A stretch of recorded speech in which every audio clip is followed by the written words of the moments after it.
Welcome, everyone. Thank you so much for joining us today. I'm Deborah Eckerling, author of your goal guide and creator of the Deb method for goal setting simplified. You can't reach your goals on your own. You need your people. So every week I bring in some of my people to dive into the topic of the week. And then on Thursday, it magically becomes an episode of the Deb Show podcast on the Marketing Podcast Network. So whether you're watching us live, the replay, or listening to us, we are glad you're here. And in this case, choosing your podcast goals. So yes, today we're talking about podcasting. I'm feeling very meta talking about podcasting on a podcast with podcasters, including Jason Falls, who runs the Marketing Podcast Network, where the audio version of the show resides. So Jason, really excited. We've been talking about revisiting this topic with you on it for a couple months. I'm glad. And I wanted you to meet Brian, who's another lover of music, and apparently Deborah Pardes, who is the VP of Stories and Voices for Swell, loves music too. So I feel like we're going to have like a podcasty, music-y vibe today. Yeah, the dancing, it has already started. But what I would love is for each of you to, I was going to say introduce yourselves better, but actually introduce yourself, because basically I just said you are awesome and you love music. So Jason, let's start with you. Who are you? Why are you here? And what is it that you love so much about podcasting? Who the hell am I? So I'm the executive producer of the Marketing Podcast Network. We've got about 60 shows that all have something to do with marketing, that share a server and an ad network. And if you want to reach marketers, if you sell your product or service to marketers, then we can guarantee 100% of our audience is in your wheelhouse, because the only people who listen to marketing podcasts tend to be marketers. My influence marketing podcast, Winfluence, is a part of that. So I do that as well. I'm an influence marketing strategist and consultant during the day. And then my music sort of entry there, out of sheer boredom and the fact that my 18-year-old son went off to college and I needed something to distract me from half empty nest syndrome. A couple of months ago, I started a music podcast with a friend of mine called Roots Music Rambler, where we talk to Americana, roots, bluegrass, country artists about their influences and how space and place and whatnot influence their music. That's what I do. I love that, I got bored. I'm half an empty nest. What do? I guess I'll just start another new podcast. I'll start another podcast. You can. Exactly. But even beyond that, right, it's about podcasting, and I know we'll dive more into it, but it really is about having conversations and connecting. I mean, in its most pure form. And we had a meeting, a Marketing Podcast Network meeting last week, and it was like, we just like to talk. If all we could do was talk and share information, I think a lot of us podcasters, we would just be really happy. Am I speaking for you as well, Jason? Yeah, absolutely. I mean, that's one of the reasons why I like to do those monthly creator calls for those, hosts on MPN. And one of these days, if we're not talking about internal business, we might record it and publish it as a podcast episode, because we have a lot of interesting conversations about podcasting and about how to improve our shows and things like that. So a bunch of podcast brains get together and talk about podcasting. It's a lot of fun. Yes. Well, which is exactly why this conversation will also be fun. So I've got the Deb Show on the Marketing Podcast Network, and I have to give a little hat tip to Taste Buds with Deb, which is, my other obsession, which is food and talking about food, cooking, and community. So I'm really glad you're here. Very jazzed, pun intended, to dive into this with you. I'm glad to be here too. Thanks for having me. So Brian, you said jazz, and I use jazz hands. I saw that. Thank you for not disappointing me. So Brian, please, I know you're the host of the soon to be out there This Entire Album podcast. That's right. And I know you were, well, I wanted you and Jason to meet because you both love music, but why do you love this topic, and who are you? You can answer in whatever order makes sense. Sure. So, well, first of all, thank you for having me here, Deb. It's nice to meet all of you. I'm really enthusiastic about music. What can I say? It's been a very important part of my existence. But one of the things that, a lot of people that maybe were born after the Napster era can identify with is that albums were kind of the way of the universe for a very long time, and now we live in this playlist shuffle streaming. Sorry about that.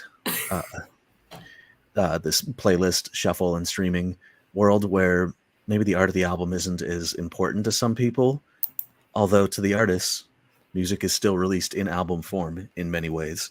And so we're here to celebrate it and pick out albums where I have guests come, they share an album that they love every single track on this entire album. So they'll say this entire album, I love every single track. And then we discuss each track. We discuss how it has influenced them, erring on the side of, people that are in creative fields and, where this album fits into their inspiration, motivation, picking them up when things feel down, that kind of thing.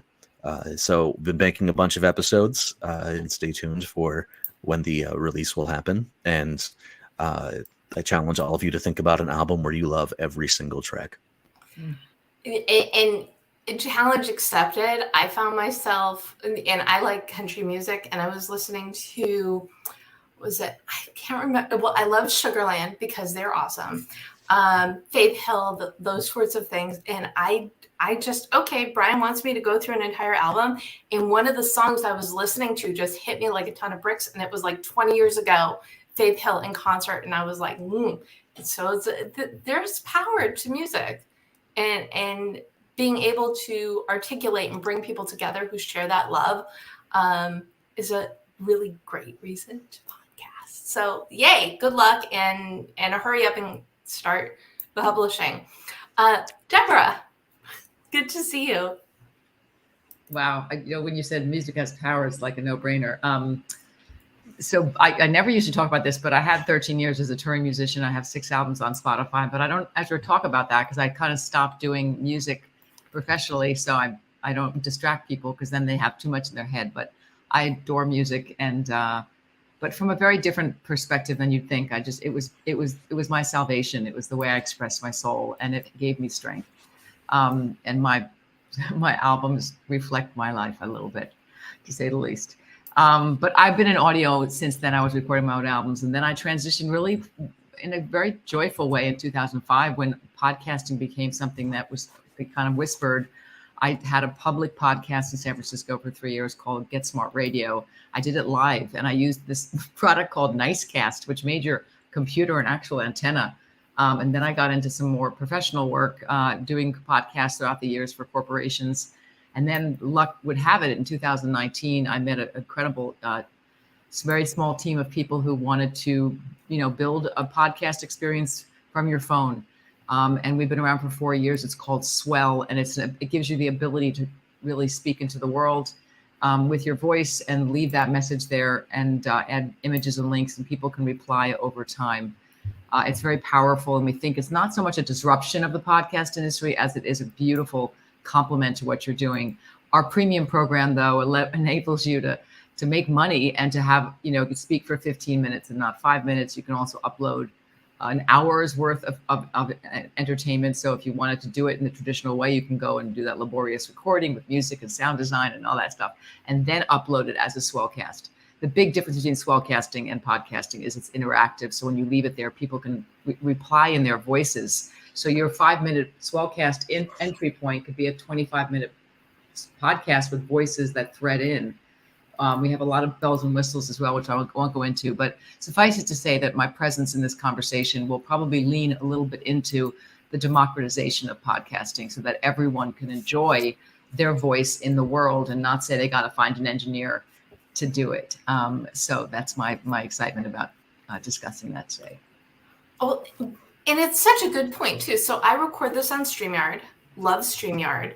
And I also record Taste Buds with Deb via StreamYard. The only difference is this goes out as a live show, and then the audio becomes the podcast, whereas Taste Buds is pre-recorded and then released on Wednesdays. And also 1% and much shorter. And now I'm thinking, They're 15 to 20-minute episodes. If I make them shorter, they can go up on Swell now. Well, you can keep them as hour episodes if you want. Just become premium, which is free. It's just enables you to make muko bucos. Okay. Well, I think I am certain we can go down that rabbit hole later, either here or offline. But as you're talking, I've interviewed you. I did a couple interviews on Swell several months ago. That's how we met. And I remember where my train of thought was going. Oh, good. Yay. So everybody, with something as simple as StreamYard or really any kind of recording software, you can host a podcast, wherever you find your happy place. If you do audio and video, audio only, but the tools are at your disposal. It's kind of like when everybody started making movies because they could, because the technology was available. But podcasting has gone, in popularity up and down and up and down again. So first of all, what is the value of podcasting and why the up and down slope of it? So, Jason, you want to take a stab at this? Well, sure. I mean, I think the up and down slope of it is pretty easy to understand because the initial sort of explosion of podcasting was in the mid 2000s. And you got to remember in the mid 2000s, which wasn't that long ago, bandwidth was still a problem. And so the only people who were really able to do podcasting with a lesser degree of complication were people who had high-speed internet access, lived in larger cities that were better connected, et cetera. And so you had this sort of early tech adopter swell in the mid 2000s. And then social media exploded and happened, and you had the Facebooks and the Instagrams that, distracted people for a while. And those initial podcasters in general stuck around and kept doing their shows. And then when the bandwidth got better and the technology got better and the free or near free tools started to come out that made podcasting much easier and more accessible for people, and they didn't have to sit there for 3 hours and upload, a 5-minute audio file because they had better internet access. Then in the 2010s, 2015, 16, it started to, have an uptick again. And that's when the big key here is that's when the celebrities got into it.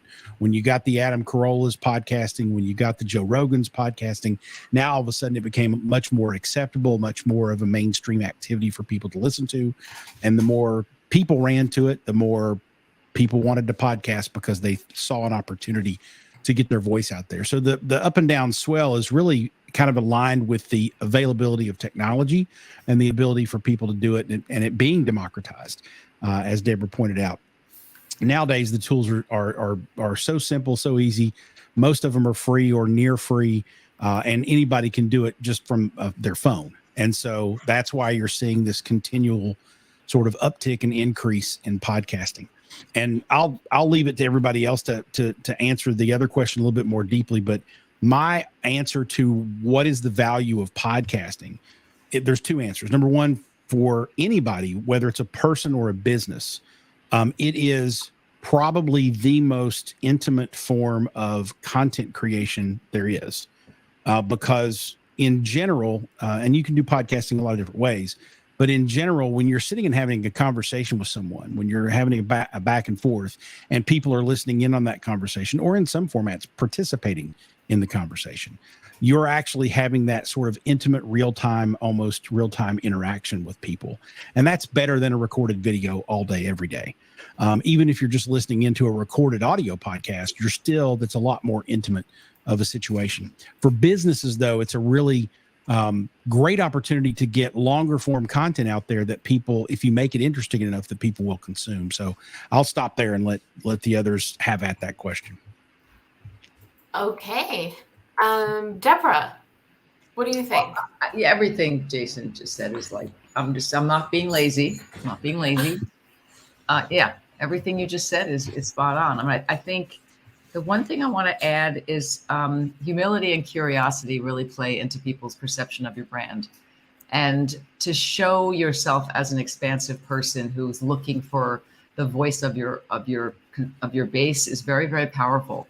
And a lot of brands say, let's make people feel included and let's have audience engagement. but there is really nothing like someone being able to feel like they're being heard in the literal sense.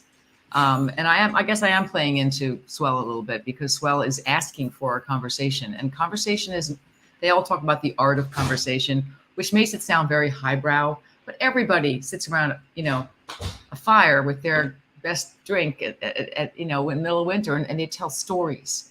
And we have a program going on right now called #TellYourStory, and it's powerful because people are telling their story.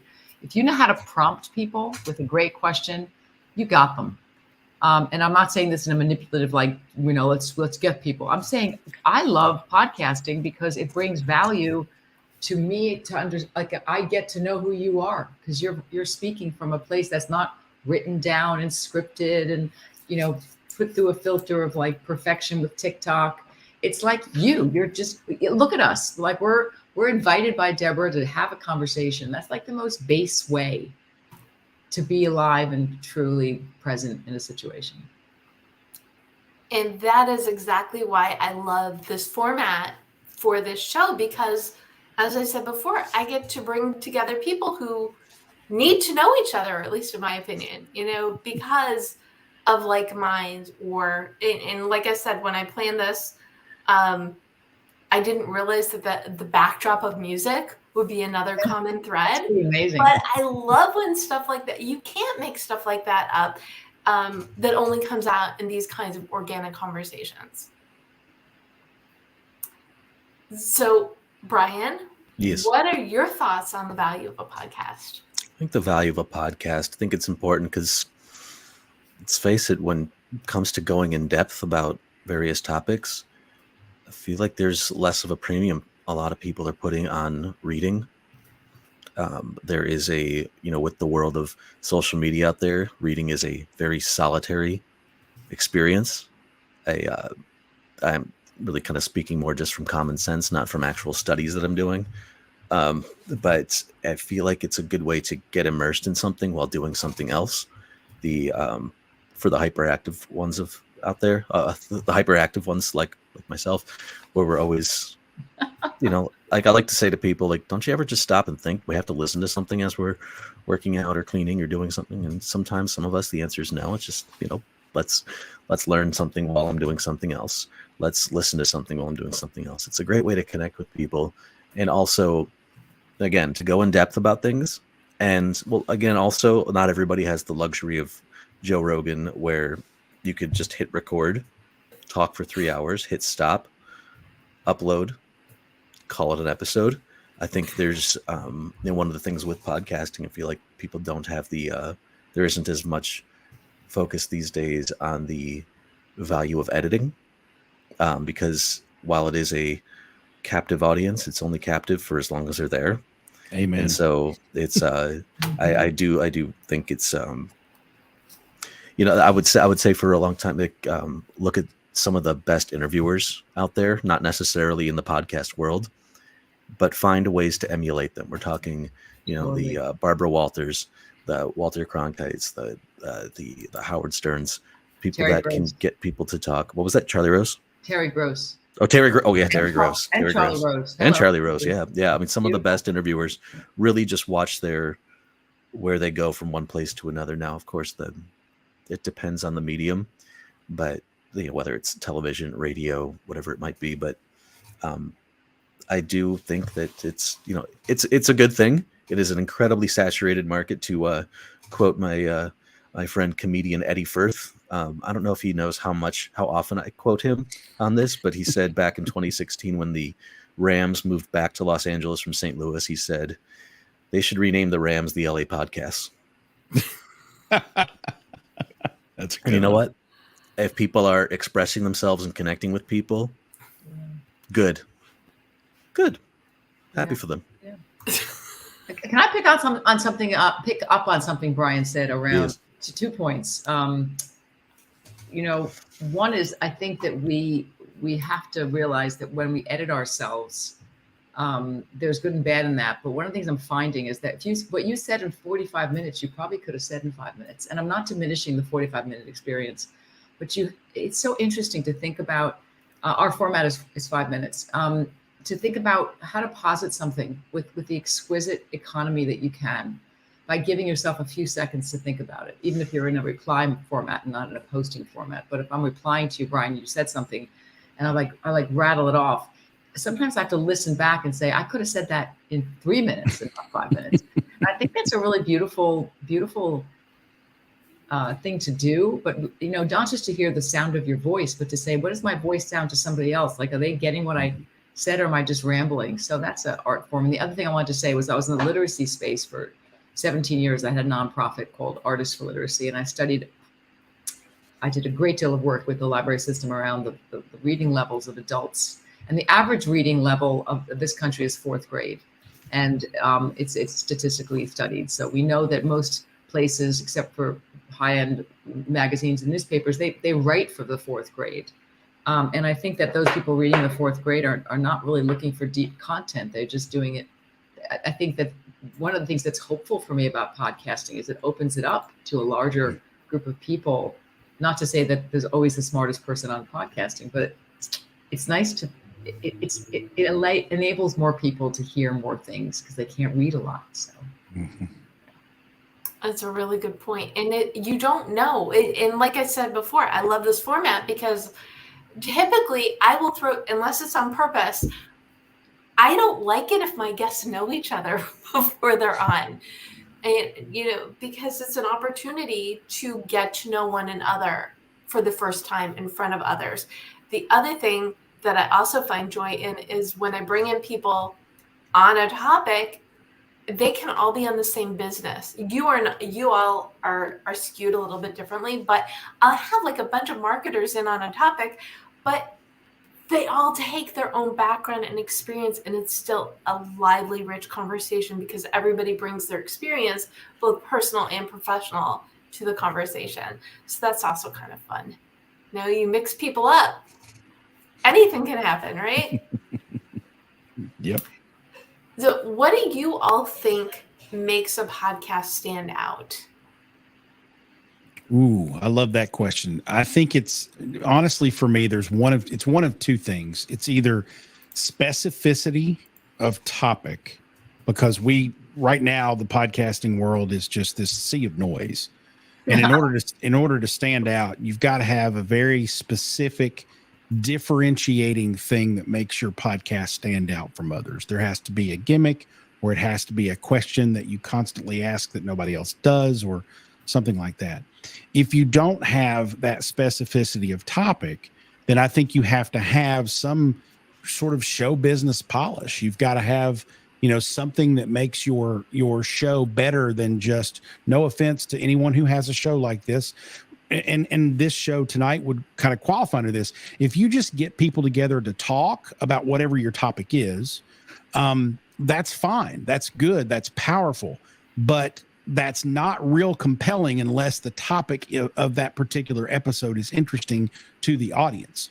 In order to stand out, I think some of the best podcasts out there are the ones who bring a little show business, bring a little entertainment, bring a little polish, bring a little editing and promotions to it, right? Those are the ones that tend to get the eyeballs and whatnot, which is why one of the other reasons why the big media companies invest in podcasts is because they can produce them and they can make them look like articles of show business that are going to attract people's attention. So I think you've got to have a really specific topic and be a unique voice in the sea of noise out there, or you've got to be entertainment.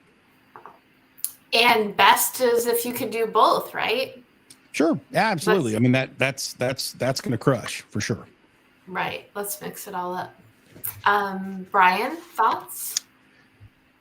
Well, the first thing that I thought of was I was at the Football Hall of Fame last year, the induction ceremony in Ohio, and I met a couple of guys who had never met each other in person, but they started a podcast during the early days of the pandemic. And the topic that they all found each other on was NFL referees. These guys know everything about the referees. I don't remember the name of the show. Sorry, I haven't listened to it, but like it's called like zebra something, flag something. I don't remember, but these guys literally had just met like 15 minutes prior to me meeting them. And I remember I showed them a picture of a Super Bowl ring that somebody was at some event, some potluck, something or other, that someone was wearing a Super Bowl ring. And I asked it was an older gentleman. I asked him, so it's clearly a Super Bowl ring. But it doesn't have a team on it? He goes, well, I was a referee at a Super Bowl, and I believe it was the Super Bowl after 9/11. So it was like the one in 2002 in New Orleans. Anyways, so I just showed these guys the picture of the ring, said who it was, lives in Los Angeles, what he vaguely looked like. They knew exactly who it was. So, if you find a topic and you can get really into it and you find others that love it and go really in depth with, in depth, not just to show off, but to be interested, talk about what it is that you're interested in. I already forgot the question, but that's one way to stand out is you find something very, very specific. And also, I mean, the other thing, doing one's research, don't waste your guest time. Yes. Don't talk about their domain. If that's all you know about them. It happened to me once on a show. I was like, are you just Googling? Okay, fine. I mean, I got time, but your other guests aren't going to be as patient as me. I probably sound really smug right now. What was the question again? And you answer. Well, one of my favorite phrases, and I apologize, I think I say this every week. When you love what you do, it shows. When you don't love what you do, it really shows. So love what you do, and that's really going to emanate from your topics. I mean, I love this because it's all about motivation and inspiration. Let's put our collective brain power together to get people to set and achieve their goals. My other show, I just get to geek out on food with people who love food as a reformed non-cook. So it both, at least for me, serve a purpose, and I love them both in different ways. So there you go. I think it's also important to, and this is a very negative way to go in, assume nobody cares when you start and try to figure out where it is that you're going to go. So it's, we're not just doing a Wikipedia page. Yeah. I'm not going to say who this was or what show they were on, but somebody had a show, had a book about a particular topic, and the book sounded fascinating, really, really fascinating. And then I got the book, and the book was awful. It was like this. It's like, got a lot of money, but nothing interesting to say. It sounded like we're just really reading a Wikipedia page for the topic that we're kind of exploring. It sounds like on paper, it sounds like a great topic. And it was so uninteresting. I actually returned the audiobook to Audible, thanks to our overlords at Amazon. Appreciate it. Used it on the Henry Winkler book next, which haven't started, but I have high hopes. He's wonderful. But I realized, to come full circle, I realized, why did I get that? It's because the person who wrote that book was being interviewed by somebody who asked really great questions, vibed really well, and really put themselves in the play. Like, some people call this inserting themselves into the interview, but as the interviewer, asking them like, wow, what was that like to be there? Asking really good questions. The interviewer made the book, helped the book, and this person sound a lot more interesting. The topic, very interesting. Book, thumbs down. So assume nobody cares. Yeah. Okay. Well, you have to care. Is that the point? Well, you have to care, and you have to find something that's more than just I love it. Yeah. Find a way to make them care. Yeah. Yeah. Bring them into the party, celebrating it.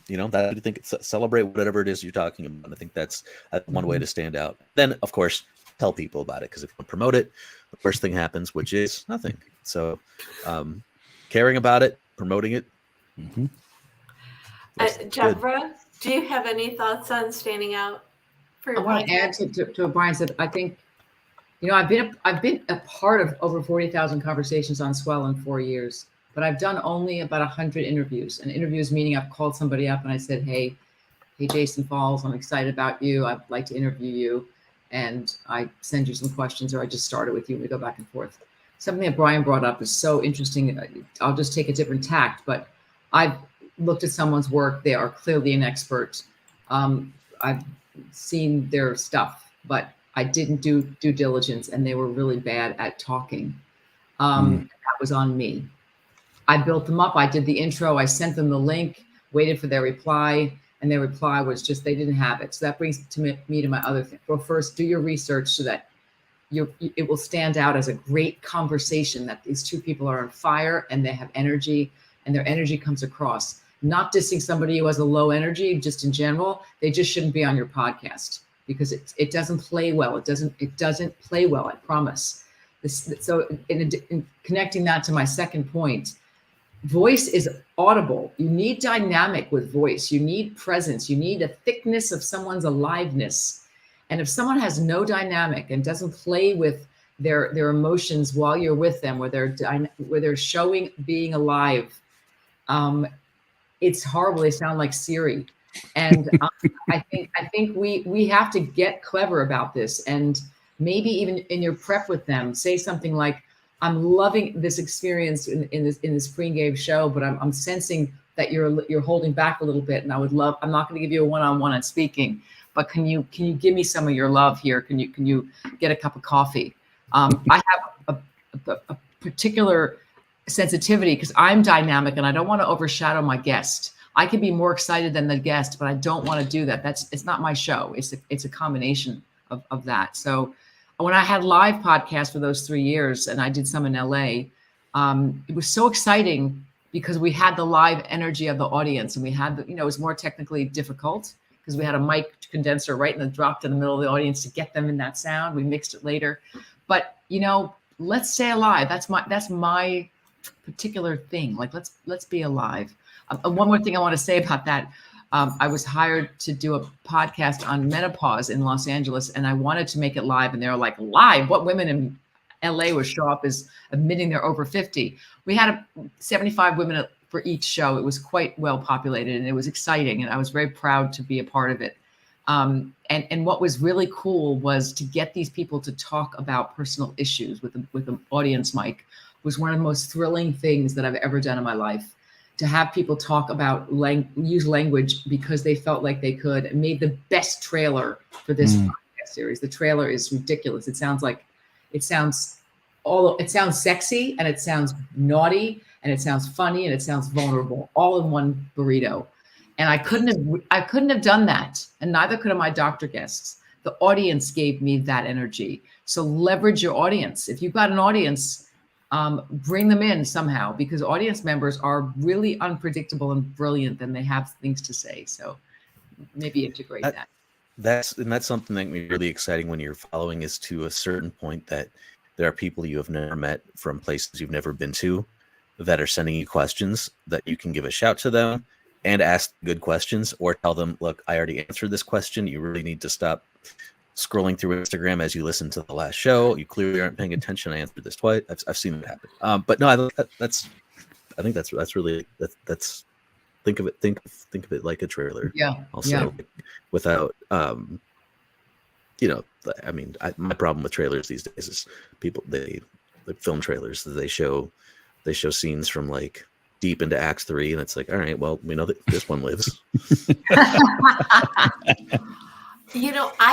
I was watching something over the weekend, and it was, okay, I'll admit it, I am a Hallmark movie junkie, but one of the ones that was on over the weekend, sorry, okay, I know, the story in the trailer was not the story in the film, and it was baffling. I mean, it's holiday. It really, I'm like, no, it was, I will stop being off topic.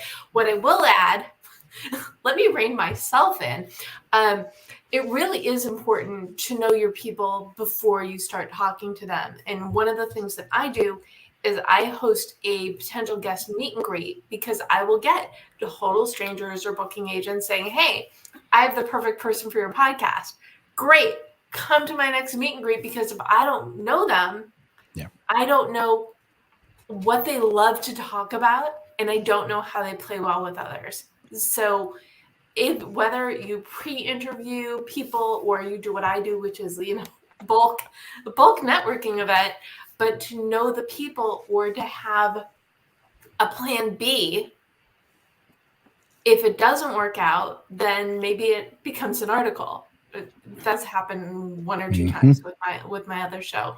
But to know, but now I just invite them to the meet and greet too. So it's just a matter of figuring out what's going to work for you so you can get the best out of your guests and give the best conversations for your audiences to enjoy, learn from, etc. Yeah. I want to, any other thoughts on that, or else I'm gonna real quickly.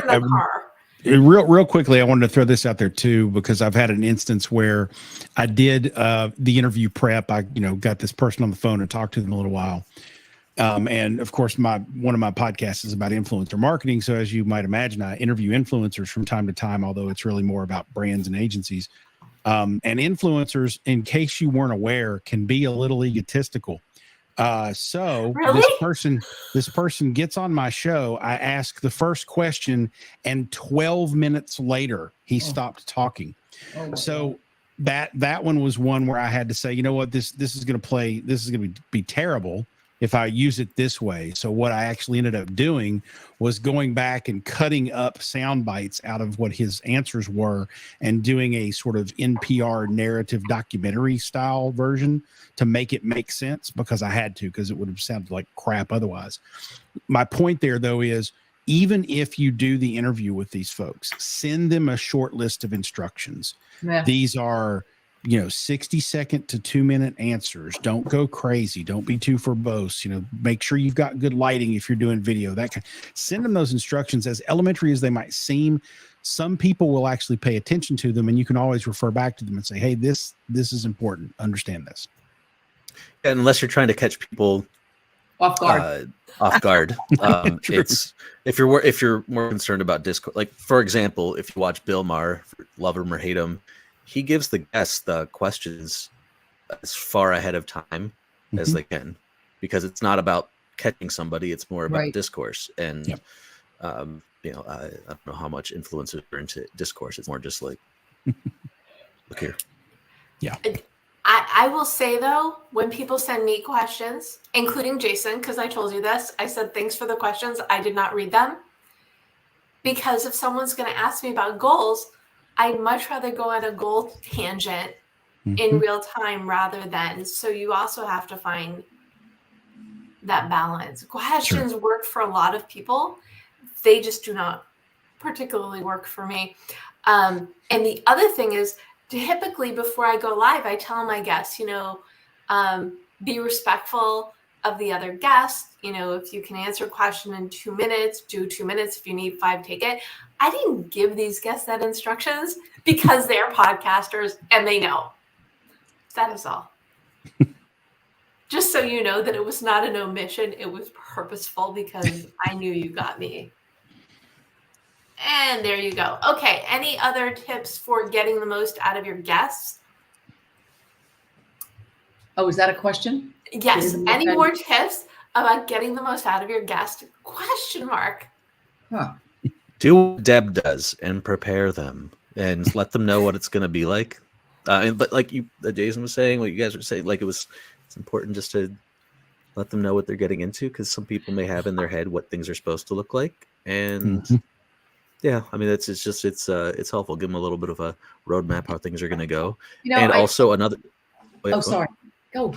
Another thing, at least that I found is that, Deb, you're very fluid with this software, so you're great with this. This is awesome. But for other people doing things live, it's if you're not as fluid with it, when you're starting, do a couple practice sessions so you're really fluid with jumping between things. If you're doing it live, you don't necessarily have to do it live, but do a lot of practice ones to make sure that, or exhibition matches is what I've been calling them, so that you can really play around with the software, play around with video, audio, to really see how things work out. And that way, and the reason I bring that up is because depending on who your guest is, you don't want to waste too much of their time with that, with trying to poke around with getting the right marquees and up like that. Like I tried doing this one time, and it was with the setup that you have right here, Deb. Tried doing that with a friend who's worked in public radio, and he was like, my suggestion, just record it on Zoom, add all the frills later. And I was like, cool, I'll do that. But it makes it for a much more compelling experience for your preparing your guests as well, I would imagine. Well, and I think that it doesn't matter what software, because, and as Jason was talking about at the top of this, there's something for everyone, right? There are different audio options, there are different video options. Play. I actually did, now this show's been going, I started in April 2020. My first 3 episodes, I used a different software. And once I started with StreamYard, I loved it. So I've been recording on StreamYard ever since. So sometimes you have to do some trial and error as well. I think you can no longer count on two hands how many different software packages I've used to produce various things. True. I change every 3 months just because. So stay in tune with what's out there. You'll always find something better. Oh, that's true. Yeah, I and want to pick up on the question about the speaker thing, because you have to know what tone you want for your podcast. When I did the podcast on Get Smart Radio, I would have topics and I would bring two guests in, but I rarely brought guests in that are going to hate each other, because I wasn't interested in a combative experience, and my audience never expected that. So I would have complementary but different. So like I would talk about death, and I would have a crematorium guy and a guy that was just a funeral director. But they were different. They had different experiences. Death was treated a different way. So they had a lot of exchanges. Aromatherapy conversation. I had a ear, nose, and throat person and someone who was into aromatherapy, like talking about the nose. The human nose was the topic. Excuse me. So I would be very playful, but I didn't want a tone of contrary. It didn't interest me. I find that when I'm listening to podcasts where people are fighting, I'm just not jamming with it. I'm like, okay, that's fine, but I don't want to go there, and also I think the host sometimes is no longer in charge, and that's a bad look. Yeah. So remind yourself, what tone is my podcast? What are people expecting? And can I get guests that are going to complement what I'm looking for in a tone? I love that you said that. It's almost like your podcast is your magazine. Let's pretend it's like with a blog. It is what you're showcasing. So what does it look like? What are the different things you're going to discuss? What is your ideal? Because you get to decide. You are like the arbiter of all the things. You get to make these decisions. And I as you know, I like the combative. I guess we can say that's part of the Deb brand. Let's all kumbaya, lift each other up. But knowing that about you is also going to set the tone for what you're doing as well. Know thyself, and you can bring the best out in yourself and others. See, economy of words. I got it really concise that time. I would also add in there, though, if you want to have a combative podcast, there's nothing wrong with that. If you're into politics or issues or whatever, that's fine.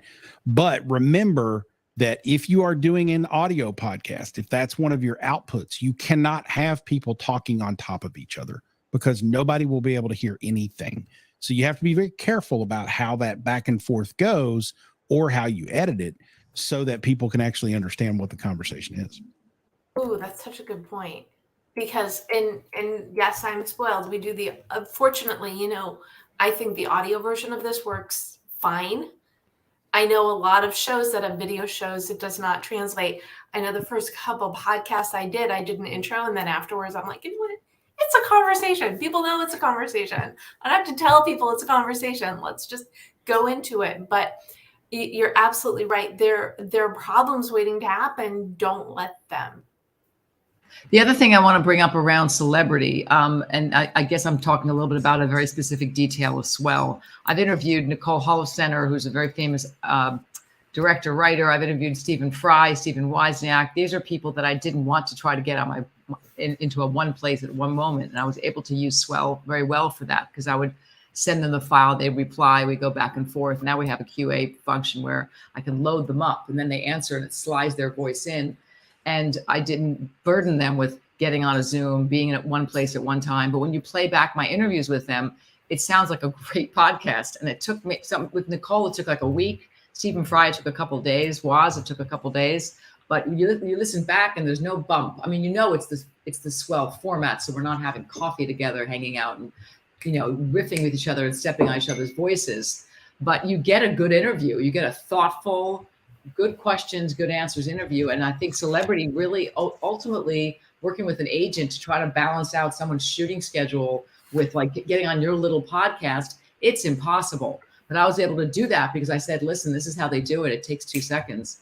And I would highly recommend people, you can use Swell also as a way to capture these conversations. Then you could port that right into your audio, and you can use it into your recorded podcast of a bigger section. And these are the things that are happening with podcasting in general. Stay in touch with the innovation. I'm going to be very clear here and say I'm not a huge fan of podcast conferences. I think they're too expensive, too time consuming, and everyone's a wanker. But if you can find out exactly. Wait, Deborah, how do you really feel? Sorry, I've been to too many of them. I don't go anymore. But podcasters are good people. Just if you sit them, if they're there for a week, it's like people are trying to sell you crap, and you have too much to do. So find out who's there. Go to the list. Do some research. Don't spend your money on the flight to Dallas. It's not doesn't worth it. But there are things going on that are very cool, and stay in touch with them. And that's I'm speaking to myself as well, because I always want to stay in touch with, what's the next big thing that I should be knowing, technologically, innovation wise, and also stay on the pulse of the audiences. What are they responding to? And, get more of that. And not so much that you're trying to be somebody else, but like, it's good. You're in business. Be relevant in the marketplace. Don't just sit in your ivory tower and say, I have only perfect intuition. Sometimes you don't. So it's good to stay on the pulse. Another thing I was going to bring up that Jason was sort of talking about was that, if you do have more than one person on your show, and their voices are remarkably similar, whether they're twins or just some people just sound a lot alike. And even if that isn't the case, just like, especially if it's like a longer show and people are talking about different topics, I at least appreciate this. You use what's called a positive phrase, where I'll say, well, Deborah Eckerling, what do you have to say about this? Or as opposed to, or Jason, use their names. Because one, it's more personal and you sound like you're in charge. But two, it really helps your readers with who it is that's talking. Especially, as people that, Deb and I, we interview a lot of people for a living. And sometimes when we go back through the audio, it's kind of hard to remember who said what. And I have no shame where I'm just like, all right, I need you to introduce yourself, say a couple of words, because you guys sound like twins. I have a question for Jason. Brian, you just triggered a question. Can I ask you a question for Jason? Yes. No, because when you're dealing, and this is just when you're dealing with a specific topic, like you guys are about marketing, right? There gets to be a point where you got to stay interesting topic wise, so that you people are not hearing the same stuff, because the marketing 101 is always going to be marketing 101. Then there's these really nuanced things that can be really developed and investigated between two really good people. But for people that have very specific podcasts, like you were talking about specificity, how do you stay fresh? Like, what are the tips you have to stay fresh, to not repeat the themes that were last month or last year even? Because I think it's a big problem for a lot of people who are topic specific. Sure. Well, the two ways I would address that or answer that. For instance, for my show, Winfluence, it's about influencer marketing. But what I do is I make sure that I'm interviewing different guests from different perspectives within the industry to drill into what they know. And so you're always getting a different perspective. It might be that you're talking about the same mechanisms. It might be that you're talking about, the same general practice, business practice, but it's, I can talk to the brand manager from a gaming brand, and they're going to give me a very, very different set of answers and circumstances and case studies than someone who's the brand manager or working at an agency who's working with craft, right? So those are just different perspectives on things. So making sure that you're programming your interviews and your guests so that there's a variety of perspectives and voices that are coming to the table is one way to go about it. Now, for the podcasts we have one podcast on our network that is Sean Swaim is SEO This Week, and he talks about what's going on in the world of search engine optimization this week. Now, that's a very specific niche podcast for a very specific professional audience, people who are interested in keeping up to date on what's happening with search engine optimization. Not going to appeal to everyone, but even just that little sliver segment of the marketing world changes so frequently and has so many different things that are nuanced about it, that Sean can do that show week after week after week after week, and it's always going to be fresh to the audience that is interested in that at that granular level. So I think it's really just about making sure that you are, if you find yourself asking the same questions or talking about the same topics over and over again, I think you need to put some maybe some filters in there or some red flags in there for people to point out to you, get some feedback from folks and say, hey, you're really hammering this one thing over and over again. It might be time to move on or look at it from a different angle. But I think for the most part, if you build out your guests or you build out your content calendar in a very thoughtful manner, you can sort of avoid getting in that rut of, I'm talking about the same thing over and over. And I think it's also important to remember too, especially when you're dealing with both strategy when it comes to human nature, when it comes to marketing, for example. I mean, there's things that'll change based on technology, but people always want to hear a good story, for example. They want to be compelled. That's timeless. And when there's things that aren't necessarily timeless, like SEO strategy, which is probably going to be different by breakfast tomorrow, is that the stuff that is timeless? Probably going to be different. Yeah. Not going to, I can't confirm between now and then. I have somewhere to be. I don't dress like this for you. I have to be somewhere tonight. I think also, but for the stuff that you find that is timeless, as you're going along with making these shows, episode after episode after episode, take notes on your own episodes for yourself, because it could be the content for a book, because some people might still be reading, or just something, or a documentary of some kind, or something else. If you're not signed, something that you can present somewhere. It's really important to remember that, because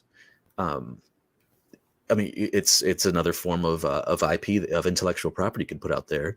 And at the same time, also, there are books out there that, this is my own ranting, like Mark Maron, Howard Stern both came out with a book within the last 5 or so years, where they take the highlights from some of their best interviews and kind of smush them all together into a book. And reading transcripts, they have the kind of following that will buy a book with nothing but straight transcripts. Most of us don't have that luxury of interviewing Conan O'Brien, interviewing Barack Obama, interviewing these different. Those are people that, those people at the top of those interviewers at Stern and Marin at the top of their game. They can get away with that, and they can get a publisher with just straight transcripts. Don't do that. Just don't do that unless we're talking legal stuff, where like depositions, things like that matter. Really look for the through line, because people, they're one of the reasons why they're buying your content is because they're paying you to sift through the sift through the drivel and find the best parts. So really do take good note of where it is that of what it is that you're putting together. And I have all my transcripts from every interview that I've done, and I've got them all labeled and everything. And we're talking hundreds, thousands. There's a lot. And what have I done with it?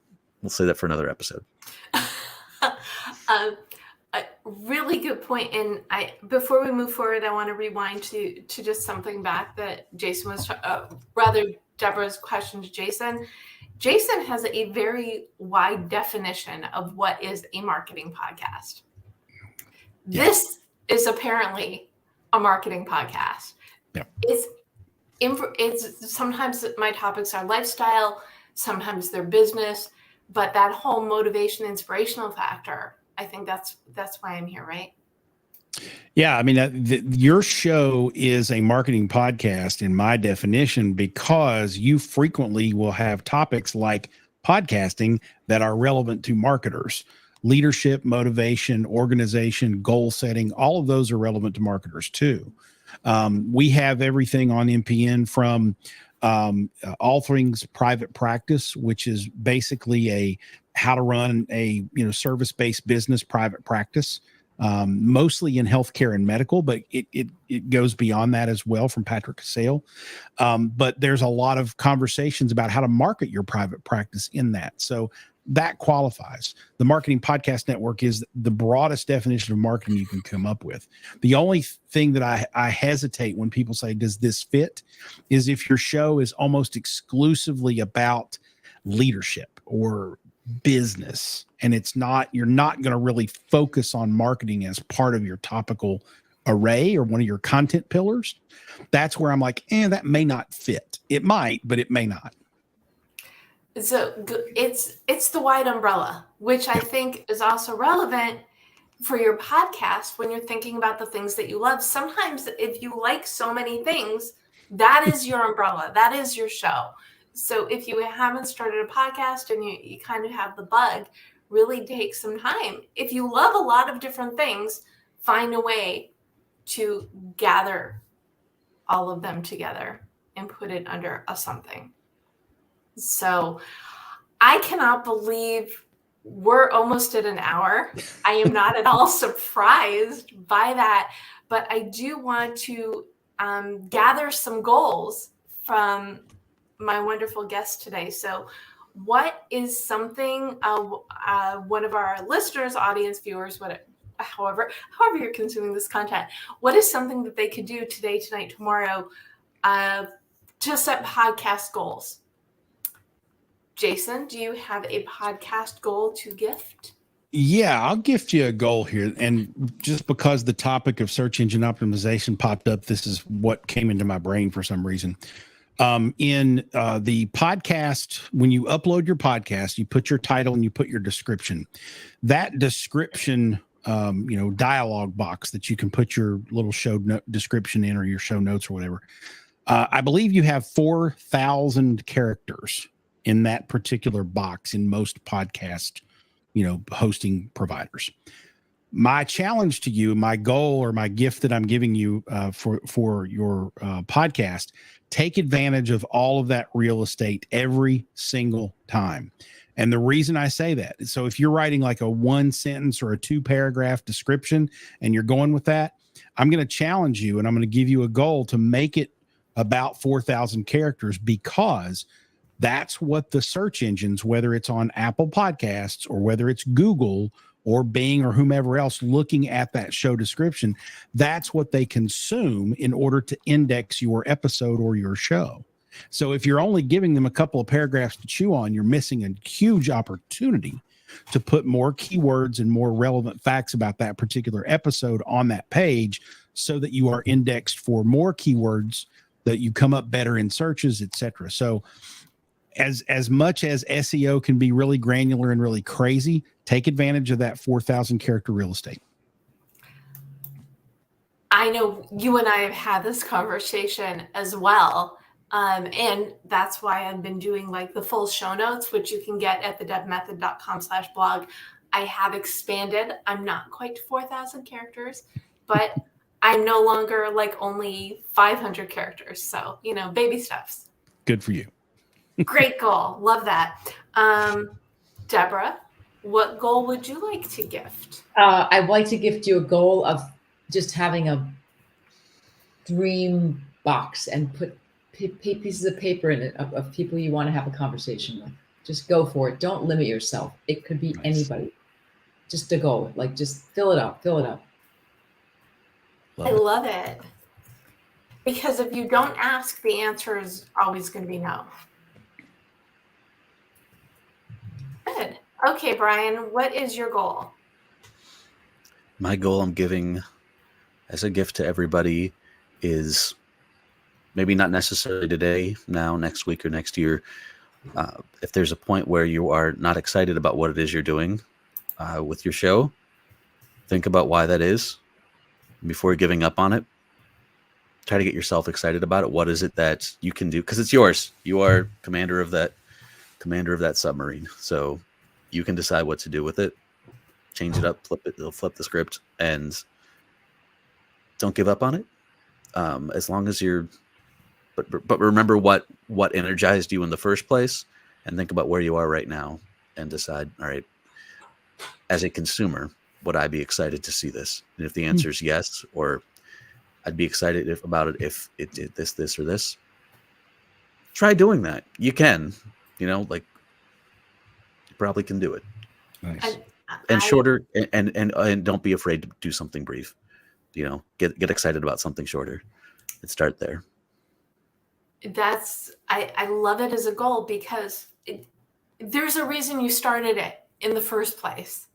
So if you're feeling burnt out from it, gift yourself the time to remember what you love about it, or to figure out what you can do to breathe new life into it or reimagine it as something else. So that was good. I like that. So friends, Jason Falls, Brian Fishbach, Deborah Pardes, where can people learn more about you and all that you do? Brian?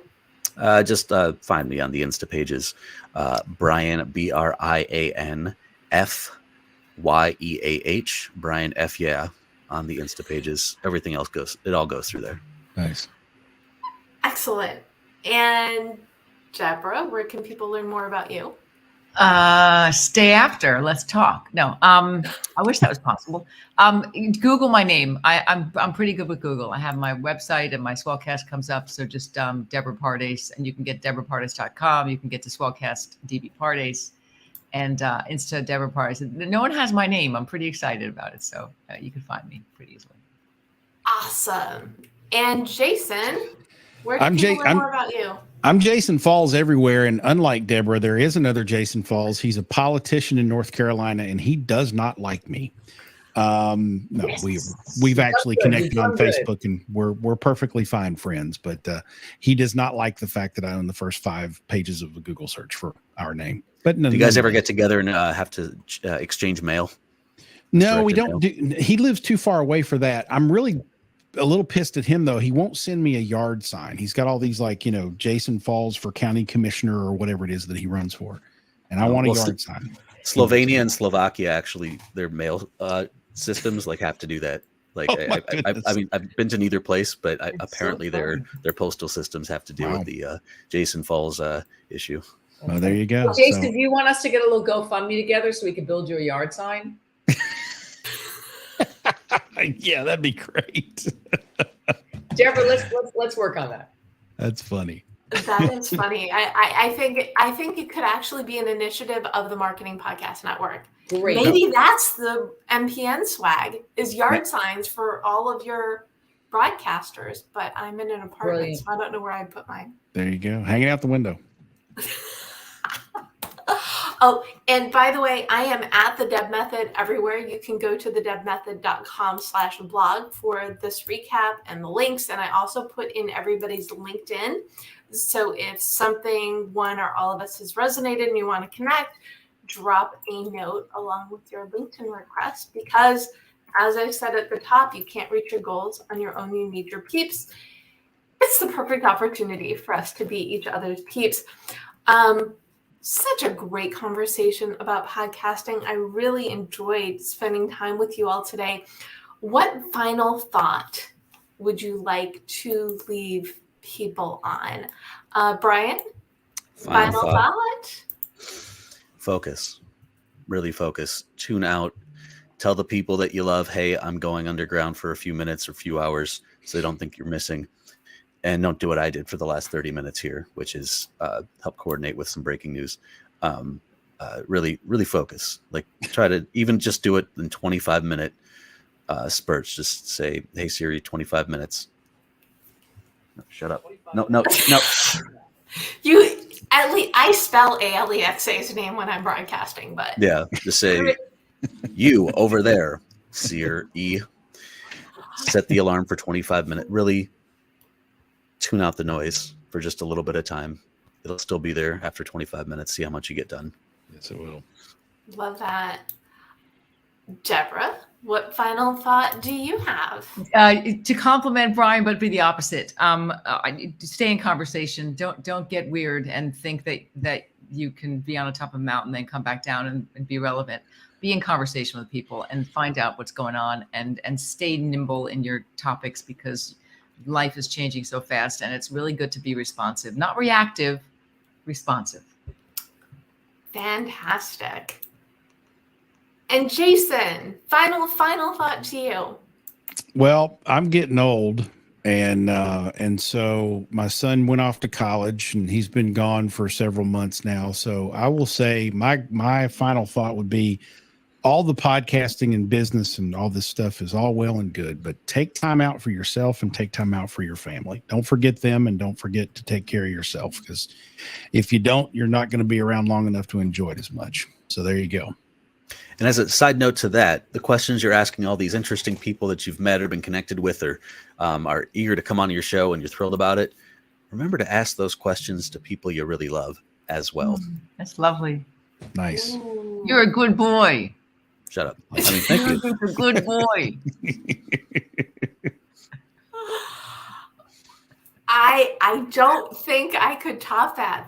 That's a really good note to end on. Thank you so much, Jason Falls, Brian Fishbach, and Deborah Pardes for joining me today. Thank you for tuning in to whether you're watching this as GoalChatLive or the Deb Show podcast. Thank you for choosing yourself and your goals. I am live every Monday at 4 p.m. Pacific. And also, please remember to subscribe to, well, Winfluence, and also the Deb Show, and all the other amazing shows on the Marketing Podcast Network. Okay, you've got your goals. It's not all about podcasting. It's about living life and having those wonderful conversations. So go on out there, go for it, because we know you can do it. Thanks, everyone.